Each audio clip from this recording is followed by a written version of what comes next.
Ito po ay aking lumpiang Shanghai ang gagawin. So, nilagyan na natin ng ano, titikman na lang natin kung ayos na sa timpla.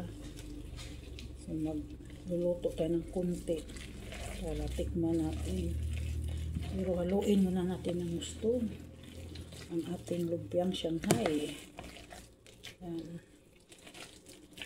Mag-gloves tayo kaya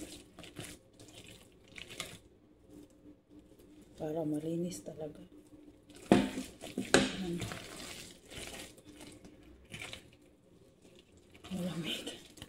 Malamig pa ang panahon. Malamig pa ito.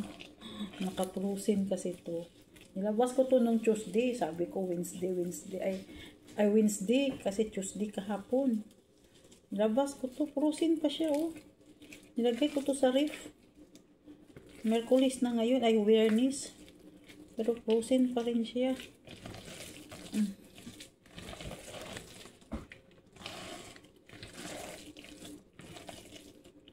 Malamig. Nag-frozen. Sobrang lamig yung kamay. Anuhin ko na ito para mabalot ko na. Para hindi tayo mataranta. Kasi wala tayo sa probinsya na may katulong tayo na ganito, ganyan.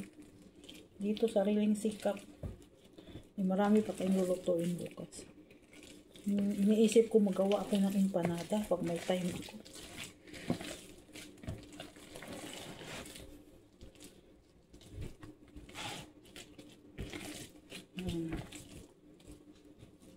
Para makatikim sila ng empanada. Gising na yung ano ko. Stepdaughter ko. Pasok kasi yan siya. Hindi ko napansin si Jida umalis. Isang anak ng asawa ko. Tulog na tulog ako kasi akala ko walang pasok. Kasi sabi niya walang pasok. Tinawagan yata siya kahagabi. Siniwan ko siya eh. So may pasok pala mga loves. Ayan. Tikman natin ito kung tama. Bye. See you guys. Thank you. God bless everyone.